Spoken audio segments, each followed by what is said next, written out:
नमस्कार साथियों, स्वागत है आप लोगों का आपके अपने यूट्यूब चैनल टीचिंग एग्जाम्स 95 में।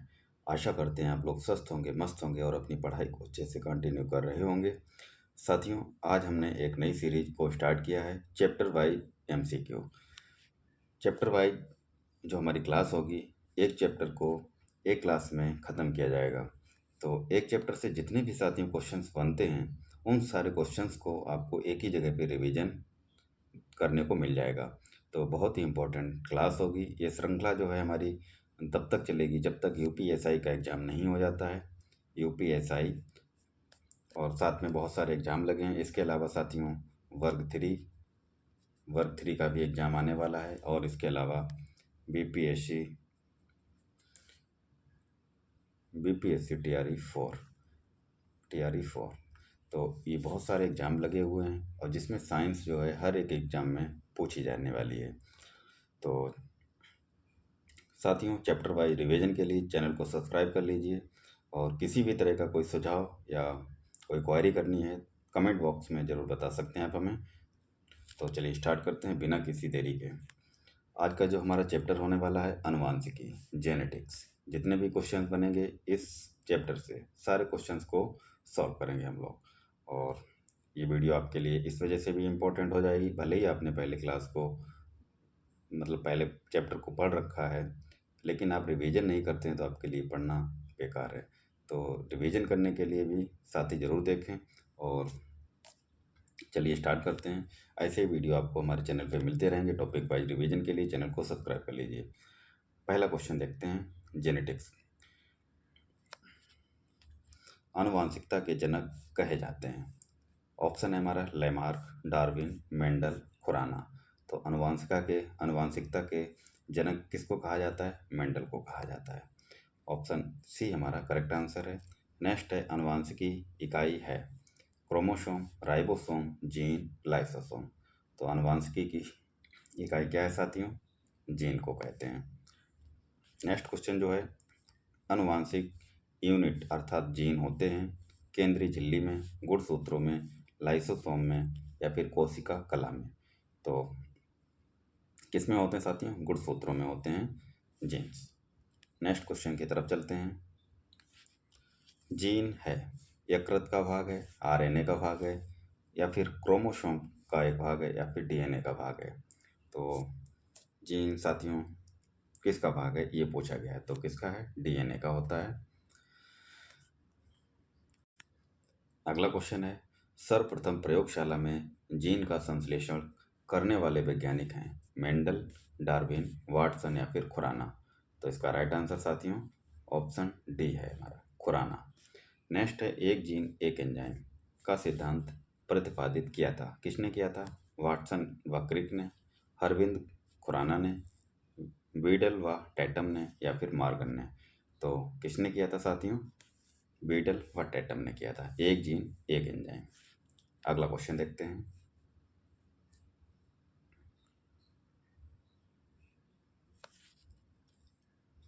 जीन को व्यक्त किया जा सकता है किसमें? आनुवांशिकता की इकाई या फिर डीएनए का एक भाग, उत्परिवर्तन की इकाई, उपयुक्त सब तरह से। तो जीन को किस तरह से व्यक्त कर सकते हैं हम लोग साथियों? ऑप्शन ए भी करेक्ट है, डीएनए का भाग भी और उत्परिवर्तन की जो इकाई है इसको भी कह सकते हैं। तो राइट आंसर हमारा ऑप्शन डी हो जाएगा, उपयुक्त सभी तरह से। अगला है, जीन का वर्तमान नाम देने वाले वैज्ञानिक हैं हेल्डन है, मेंडल हैं, गाल्टन है या फिर जोहानसन। तो किसने दिया था? ऑप्शन डी हमारा करेक्ट आंसर है, जोहानसन। अगला क्वेश्चन है, कोशिका में पाया जाने वाला आनुवांशिक पदार्थ है डीएनए, आरएनए, प्रोटीन या कार्बोहाइड्रेट।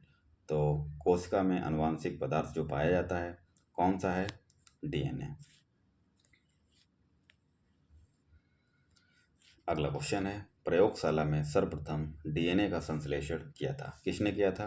मिलर ने, खुराना ने, डी ब्रीज ने या फिर कैल्विन ने। ये देखो साथियों बीपीएससी में क्वेश्चन पूछा हुआ है, ठीक है। तो किसने किया था? खुराना ने किया था। अगले क्वेश्चन की तरफ चलते हैं। डीएनए का डबल हेलिक्स मॉडल किसने दिया था? ल्यूवेनहॉफ, साल्क, वाटसन व क्रिक व डाल्टन ने। तो किसने दिया था साथियों? वाटसन व क्रिक ने दिया था double helix model. Next question बनता है, माता पिता के गुण उनकी संतानों में किसके द्वारा स्थानांतरित होते हैं? रक्त द्वारा, हार्मोन द्वारा, गुणसूत्र के द्वारा या फिर इनमें से कोई नहीं। तो किसके द्वारा स्थानांतरित होते हैं? गुणसूत्र के द्वारा, क्रोमोसोम के द्वारा। राइट आंसर ऑप्शन सी है हमारा। अगला क्वेश्चन देखते हैं, किस कारण एक माता पिता की सभी संतानें एक समान नहीं होती हैं? क्या इसका राइट आंसर है आनुवांशिकता, भिन्नता, वातावरण की भिन्नता, उपयुक्त दोनों या इनमें से कोई नहीं। तो क्या रीजन होता है साथियों? आनुवांशिक भिन्नता भी होती है, वातावरण की भिन्नता भी होती है। तो राइट आंसर ऑप्शन सी हो जाएगा, उपयुक्त दोनों। अगले क्वेश्चन की तरफ चलते हैं, मनुष्य में द्विगुणित क्रोमोसोम की संख्या होती है, कितने होती है? 23 जोड़ी, 24 जोड़ी, 40 जोड़ी या फिर 48 जोड़ी। तो द्विगुणित गुणसूत्र कितने होते साथियों? टोटल गुणसूत्र जो होते हैं 46 होते हैं, 46। ठीक है, और ये दोनों जोड़े के रूप में पाए जाते हैं। तो इसका राइट आंसर ऑप्शन ए हमारा करेक्ट हो जाएगा, 23 जोड़ी होते हैं।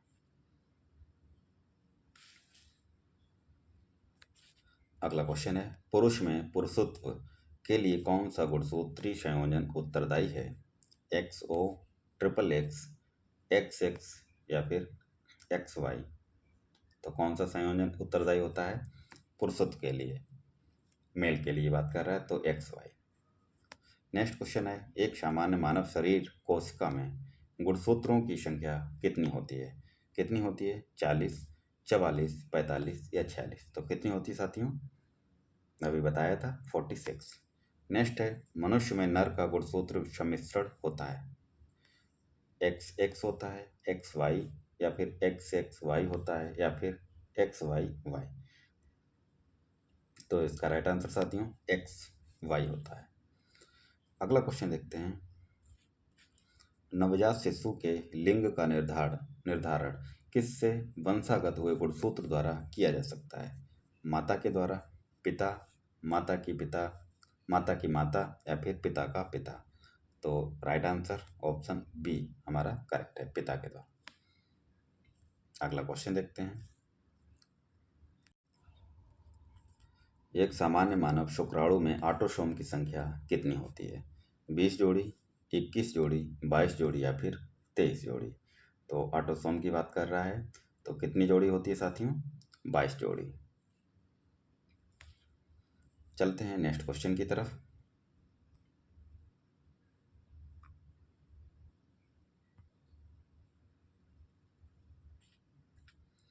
मनुष्य में कौन से क्रोमोसोम के मिलने से बालक का जन्म होता है? पुरुष का X व स्त्री का X या फिर पुरुष का X व स्त्री का Y, पुरुष का Y या फिर स्त्री का X, पुरुष का Y व स्त्री का Y।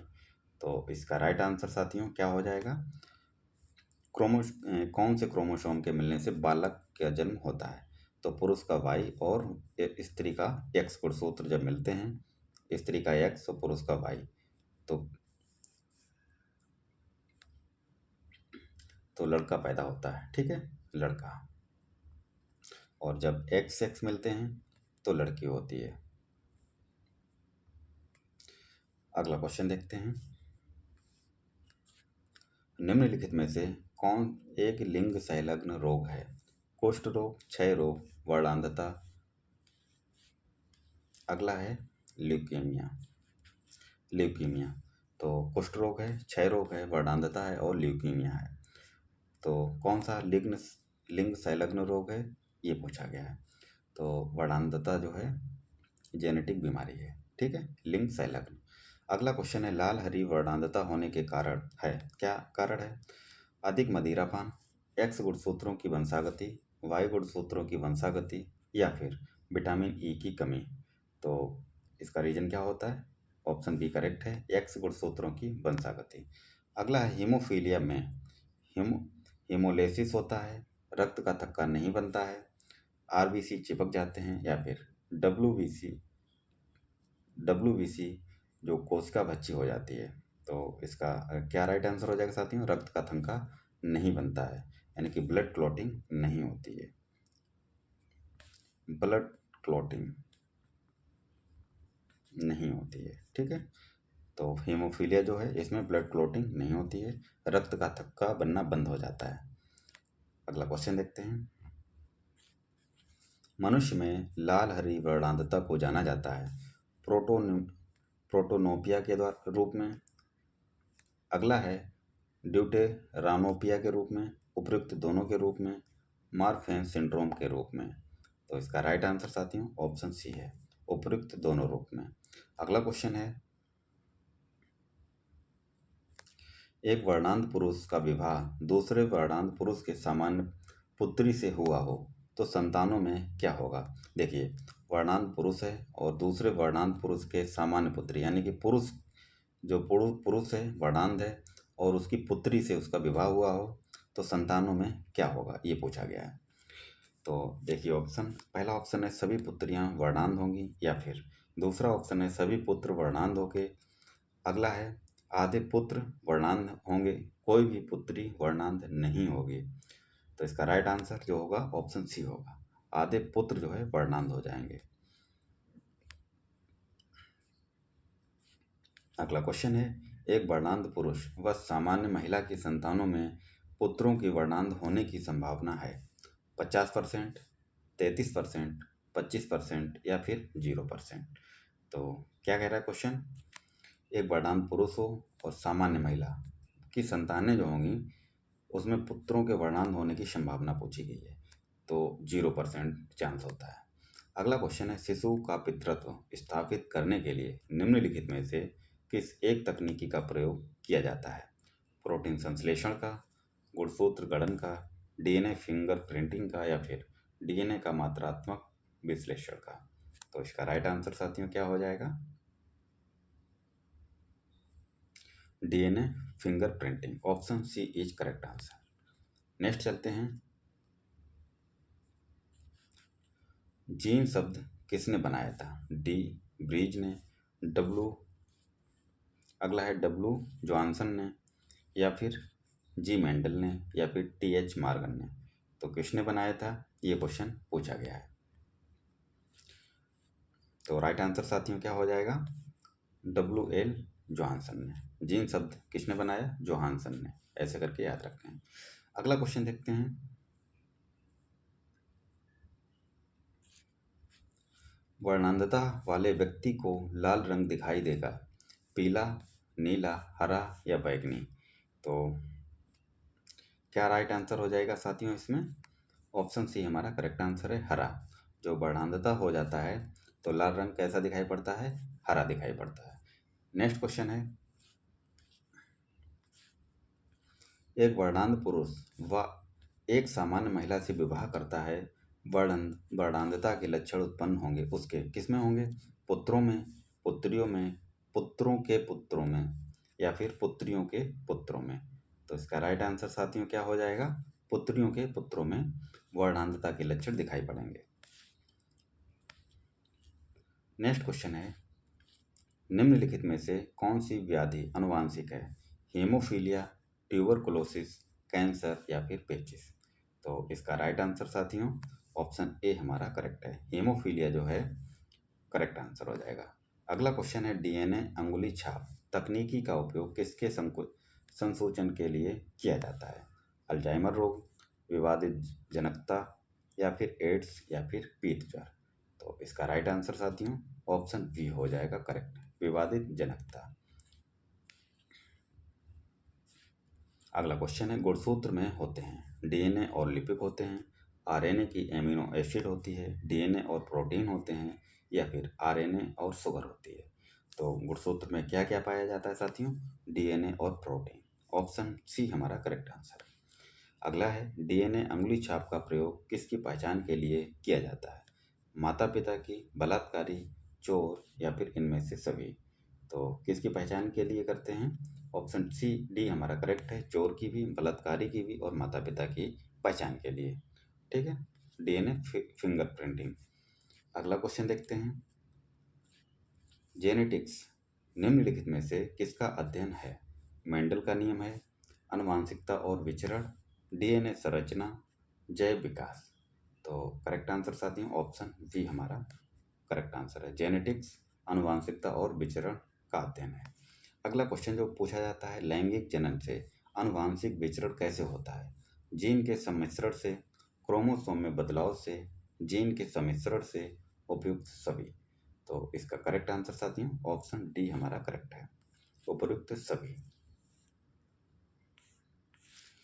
अगला क्वेश्चन देखते हैं, जीन के भीतर अनुक्रम आधार परिवर्तन कहलाता है प्रजनन, प्रतिरूपण, उत्परिवर्तन और या फिर संयोजन। तो इसका करेक्ट आंसर साथियों क्या हो जाएगा? उत्परिवर्तन कहलाता है।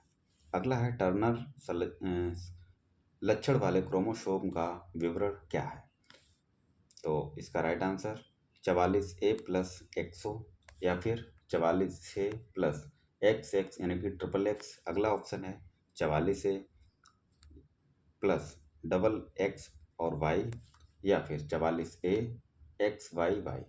तो इसका राइट आंसर साथ में क्या होने वाला है? ऑप्शन ए हमारा करेक्ट आंसर है, 44 ऑटोनोमस और प्लस XO। ठीक है, ये तो साथियों ये थे कुछ इंपॉर्टेंट क्वेश्चन जेनेटिक्स की जो हमारा चैप्टर था इससे। अगला कौन सा टॉपिक साथियों लेके आना है ये आप हमें कमेंट बॉक्स में बता सकते हैं, क्योंकि बायोलॉजी बहुत ही इम्पोर्टेंट रोल जो है प्ले करता है किसी भी एग्ज़ाम के लिए। तो साथियों चैनल से जुड़ जाइए और किसी भी तरह की क्वेरी या फिर कोई भी सुझाव देना है तो आप हमें कमेंट बॉक्स में मैसेज कर सकते हैं, कमेंट कर सकते हैं। और अगली जो वीडियो है कौन से टॉपिक पे लानी है वो भी आप हमें बता सकते हैं। तो मिलते हैं नेक्स्ट वीडियो पे, तब तक के लिए पढ़ते रहिए, मुस्कुराते रहिए और वीडियो पूरा देखने के लिए आपका बहुत बहुत धन्यवाद। भगवान करे आपका दिन शुभ हो। मिलते हैं नेक्स्ट वीडियो पे, तब तक के लिए धन्यवाद।